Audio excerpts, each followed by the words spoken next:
So in this class actually I will teach another new topic, so p-adic evaluation. But before that, one important topic is that of the Legender's theorem, actually required for counting the number of trailing zeros. Number of trailing zeros in a factorial. So let's learn that. So actually see, I will relate one thing to you all I mean. So that is p-adic evaluation and Legendary's theorem are actually the same fruit of a tree. Actually Legendary's theorem is actually derived from p-adic evaluation, and p-adic evaluation is actually the root of Legendary's theorem, lifting the exponent lemma that is given in the book. You will find it. So the most important is Legendary's theorem of p-adic evaluation, but you may also skip p-adic evaluation, but knowing the Legendary's theorem is very important. So let us start without wasting further time. So let's see. So first of all, I will show you the easier form of Legendary's theorem, because Legendary's theorem have many forms. One of the easier forms I will show. Then I will show the extended form. Then I will show the p-adic form. So there are three forms basically. So first form of Legendary's theorem, okay, leave that. We shall start from this only, extended Legendary's theorem. Yeah. See, in a factorial, n factorial, in a factorial, let's consider n factorial. Listen to me very carefully. Consider n factorial, suppose 2 factorial. So can anyone tell me what is the number of zeros at the end of 2 factorial? Number of zeros at the end of 2 factorial. Can anyone tell me? Number of zeros. 0 zeros. That means there is no zero at all. There is no zero at all in 2 factorial. In 5 factorial. In 5 factorial. In 5 factorial. 1, right? In 7 factorial. In 7 factorial. 7 factorial also 1. Tell me for 10 factorial. Tell me for 10 factorial. For 10 factorial. For 10 factorial. It is 2. Now observe a pattern. Observe a pattern. Open your calculator. If you are viewing this in YouTube, if you are watching the video in YouTube, then open your calculator, and also my live class attenders also open your mobile calculator or Android calculator or scientific calculator, whatever you have, open that. Better if you have a scientific calculator. Open that and type 11 factorial.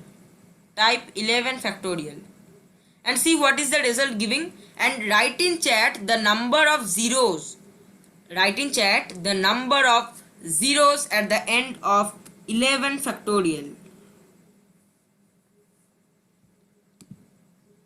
2 zeros. For 12 factorial, what is for 12 factorial? 12 factorial also 2 zeros. What is for 14 factorial? What is for 14 factorial? Same. So did you actually got what I am actually trying to say? What is actually the pattern I am showing you all? So in increase of every 5 factorial, see, in 0 factorial to 5 factorial, I mean in 0 factorial to 4 factorial, up to this part there are no zeros at all at the end. From 5 factorial to 9 factorial, there is 1 zero at the end. From 10 factorial to 14 factorial, there are 2 zeros at the end. Similarly from 15 to 19, then again from 20 to 24. Understood what actually the pattern I am showing? Did everyone understood what actually the pattern I am showing? So this pattern observation is not required for pre-RMO, RMO or other mathematics Olympiad. For that you can apply the formula. But this pattern observation is sometimes useful. In the problem section of the PRMO level problems, RMO level problems, you will find such problems. So write down this observation in your copy so that you don't forget it. Because this is very important actually, this observation.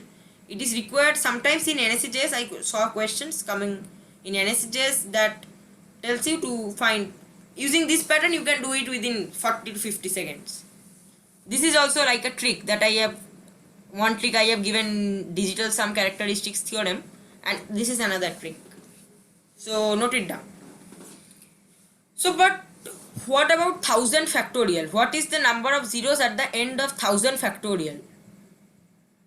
1000 factorial. 1000 factorials. Can you tell me? By observing the pattern. By observing the pattern, nothing else. Which point shall I tell, Vanam? Unmute and tell.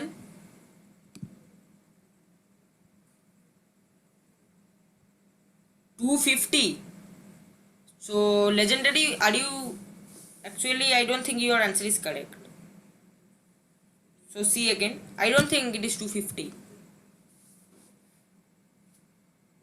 If you get to know this pattern, if you actually understood this pattern, you know Legendaire's theorem. That is only Legendaire's theorem. 312. No, 312 is not the answer.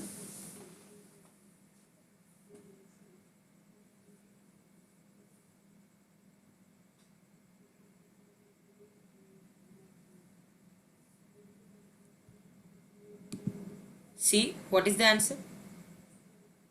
312, 199.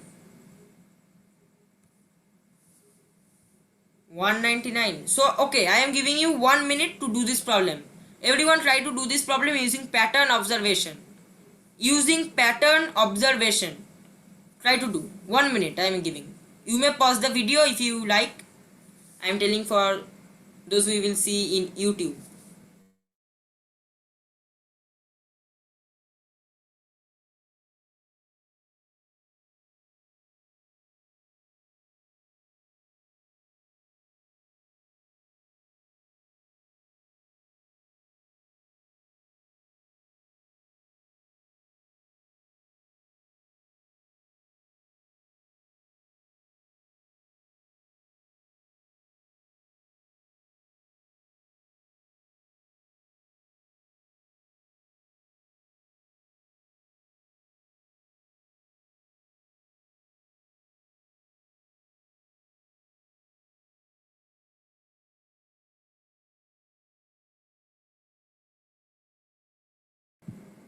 Yes, right, legendary. 249 is the correct answer, right. So now those who used pattern observation here, I know what you did. You divided 1000 factorial by 5 and wrote the answer as 199, 200 and all those. But this is a pattern. It is not actually every time it is possible. But sometimes, yes, it occurs. So for this case, we need to know the Legendaire's theorem. Legendaire's theorem. So now what is Legendaire's theorem? So it is a bit complex one, but see, remove this part from this theorem. First of all, remove this part from the theorem. I am telling you what actually has to be done. What actually has to be done. Remove this log base Pn and all. See, you know greatest integer function. How many of you don't know greatest integer function? How many of you don't know greatest integer function?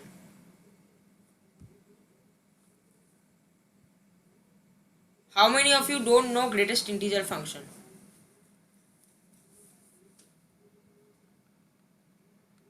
So I think no one is there who don't know greatest integer function.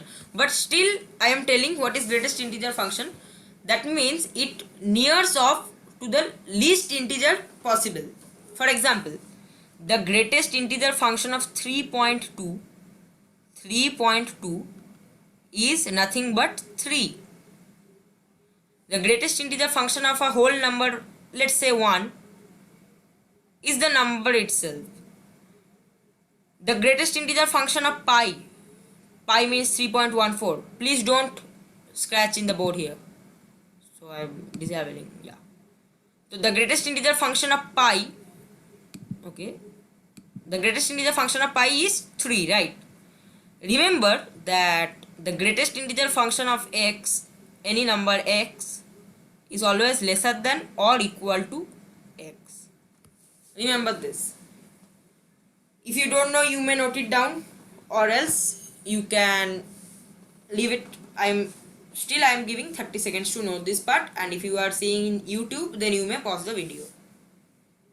So actually to be noted is this part. The greatest integer function of any x is always lesser than or equal to x. What is the greatest integer function of 7.8?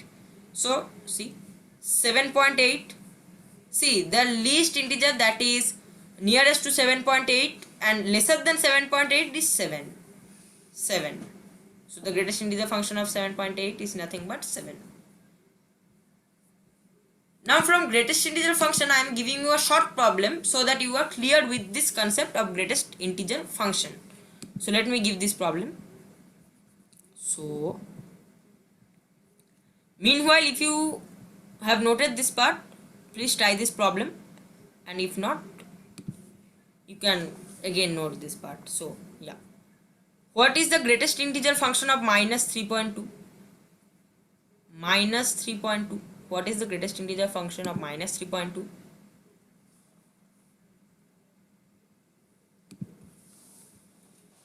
So right, everyone, right, minus 4. Why minus 4? Because minus 4, I think you all know this. Minus 4, sorry, my pen is not working. Okay, so let me revive it. Minus 4 is lesser than minus 3.2. This is why. But minus 3 is greater than minus 3.2. This is why the greatest integer function of minus 3.2 is minus 4. Right. Now let me tell the Legendre's theorem. A bit complex, but listen to me very carefully. If you don't understand, then you may ask me once again. So yeah, let me tell you. See, if you are given a number, listen to it. Don't write anything. If you are given a number, again repeating, if you are given a number, prime factorize it. Suppose you are given 1000 only. I am taking example. 1000 can be written as, anyone tell me what is the prime factorization of 1000 in the chat? The prime factorization of 1000.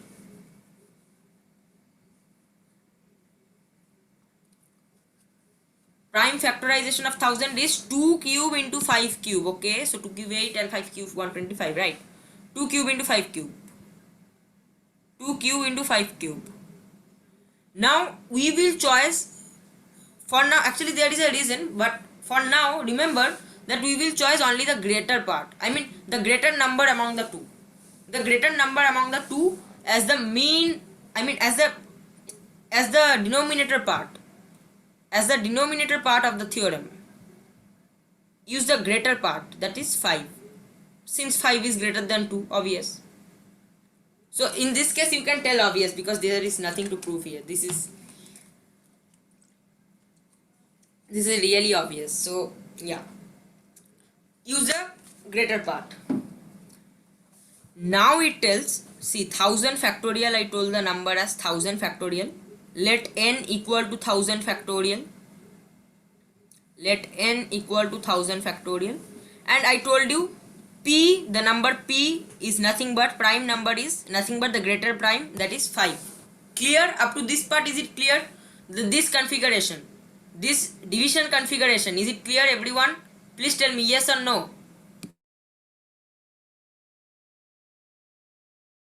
Please tell yes or no, is it clear or not?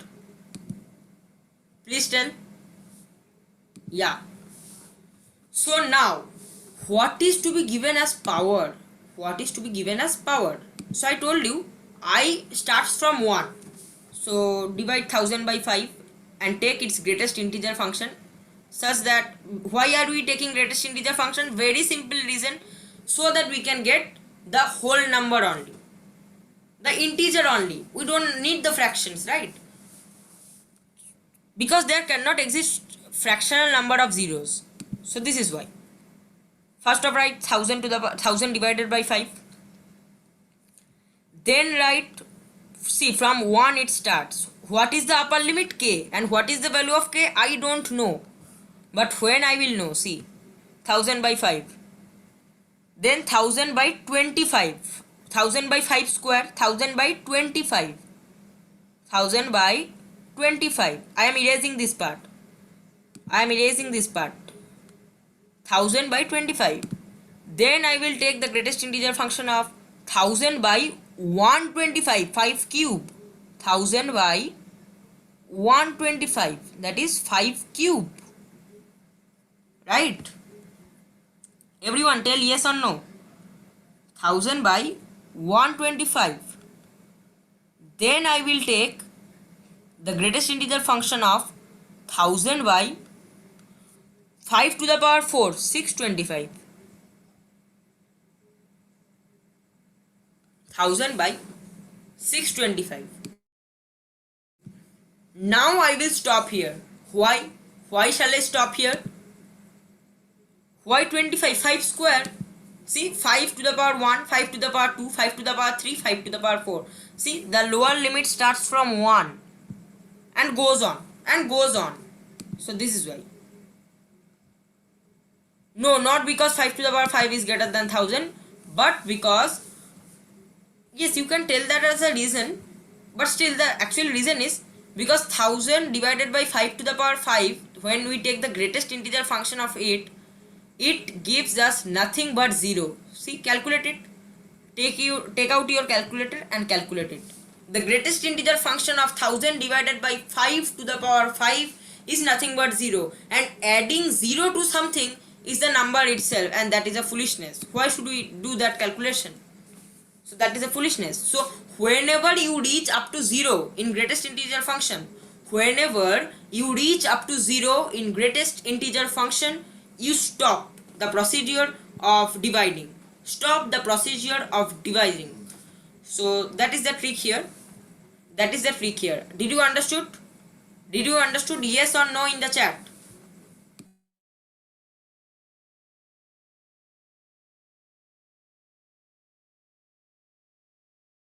Others also please respond. Others also please respond. Yes. So now why the answer was 249? See, 1000 divided by 5, the GIF is nothing but 200. GIF is nothing but 200. 1000 divided by 25, the GIF is 40. 1000 divided by 125, the GIF is 8. 8, right? 1000 divided by 625, the GIF is very easily 1. 1. Add this 200 plus 40 plus 8 plus 1. 200 plus 40 plus 8 plus 1 is 249. So the number of trailing zeros in 1000 factorial is 249. Clear? Clear? Clear? Everyone, is it clear?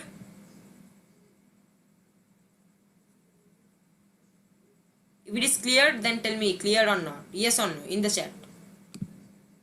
So yes. So now what does extended Legendary's theorem tell? So this was Legendary's theorem. But what is extended Legendary's theorem? I told you 1000 factorial. You know base system. I already taught base system here. So 1000 factorial. But what if I tell 1000 factorial in base 13? Like here, 1000 factorial in base 13. What to do now? Then what you have to do? You have to convert 1000 factorial into base 13. But is that really possible? How to convert 1000 factorial in base 13? This is not possible, right? 1000 factorial converting into base 13, it is not possible, right? Yes or no in the chat?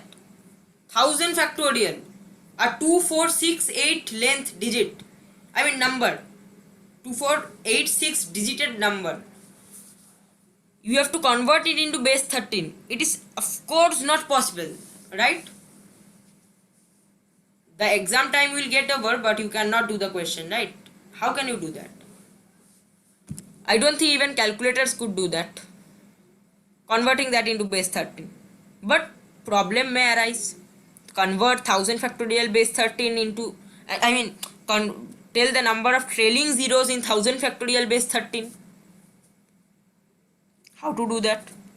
By extended Legender's theorem. So this is extended Legender's theorem, that is nothing but another form of Legender's theorem.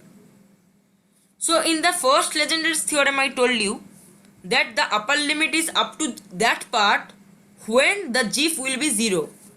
But here I am telling the upper limit is nothing but the base in which you have to convert. See this example. See this example. I took n equal to 1000 as usual. N equal to 1000. You have to find the greatest power of 13. Greatest power of 13. Greatest power of 13. Read this theory part, you will understand. But still I am showing. Greatest power of 13. So P equal to 13. P equal to 13. And what is the value of upper limit? Upper limit is log base 13. Write it down, log base 13 1000. Which is, you will use calculator of course, 2. Which is 2. So upper limit is 2. And you find the number of trailing zeros in 1000 factorial base 13 is nothing but 81. Right? As simple as that. So this type of problems actually come not in PRM or RM or something, because calculators are of course not allowed, but sometimes this may be useful in AMC or NSCJS or something like that. I mean the first stages. Right. So this was extended Legender's theorem, which is not actually possible without calculator. But how? Because how can you calculate log base 13 100,000 or something like that? You have to take a log table or something like that. Then only you can actually calculate the value. Understood? Extended Legender's theorem. Understood what is extended Legender's theorem? What is extended Legender's theorem?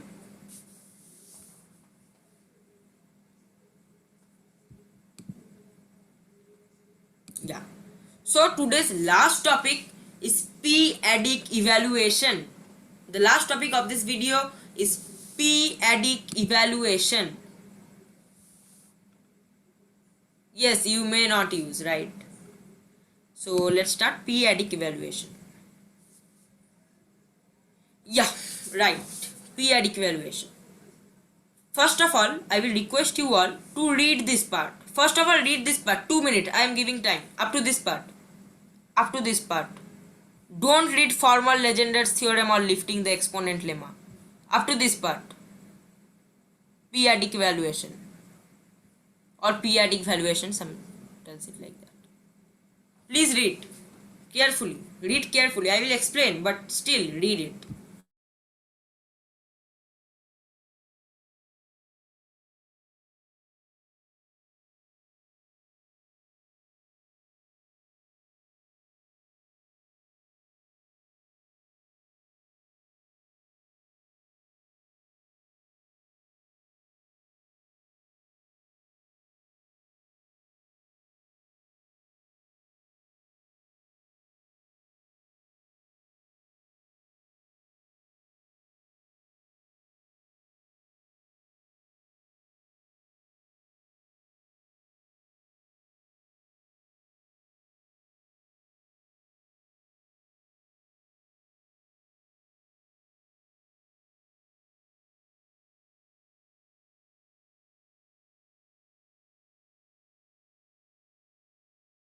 So did you understood? Write in chat yes or no. Did you understood what is actually the meaning of p-adic evaluation?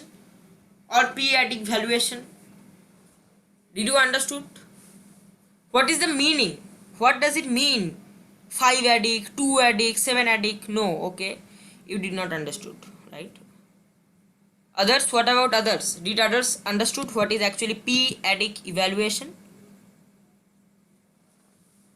Others also please write in the chat if you understood.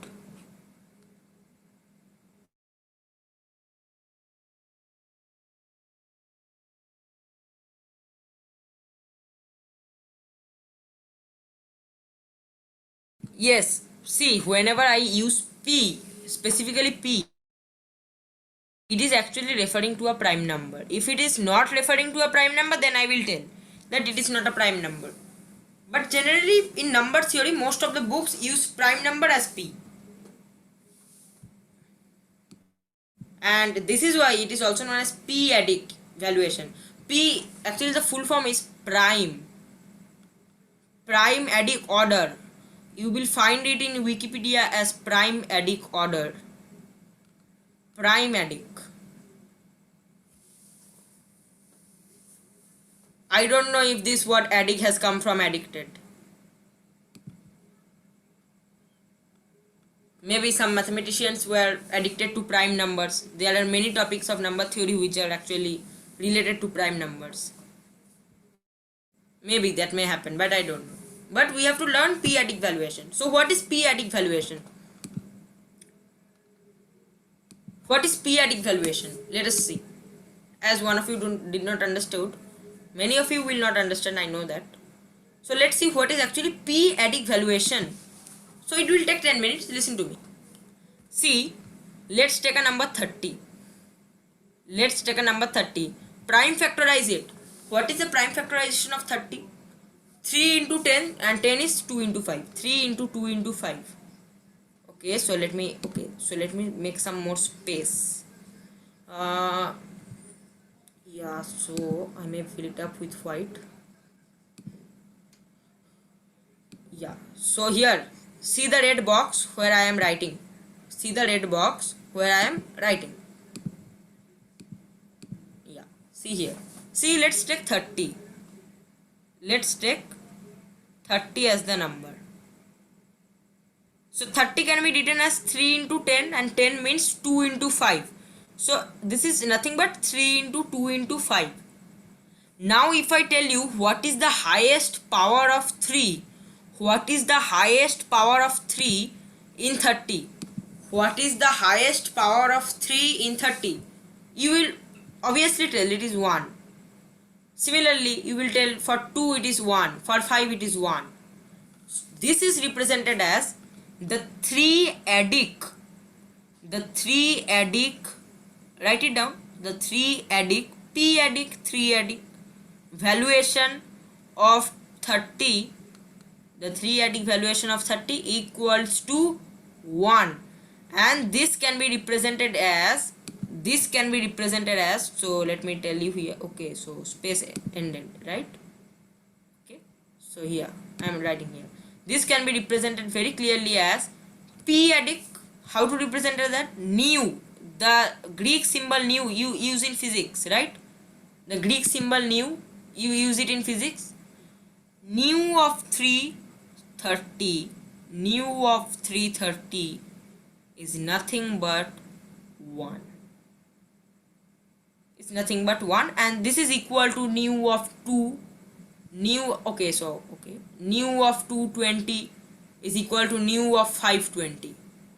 Nu of 520. So I hope it is clear. Yes, nu of 2 equal to nu of 3 equal to nu of 5 equal to 1.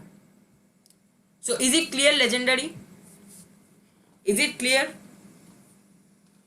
Everyone, is it clear? I think it is clear, right? So now there are some properties of this p-adic valuation. So I don't think I have to explain those because these are self-explanatory. What should I actually explain those? So please read this properties only. This properties only.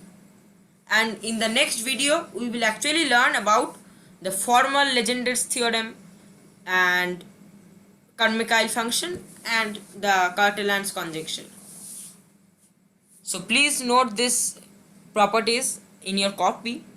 And finally we are done with today's class. So 2 more minutes for noting this down, and if you are watching the video, then you may pause it and write it down.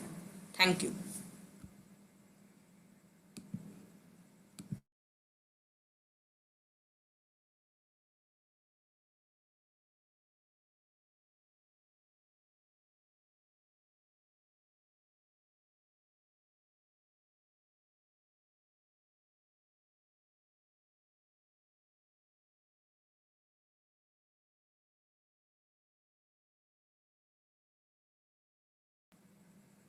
Okay, so if I have to, okay, so please, I think you have noted down this. If you have not, then you may do that in the video.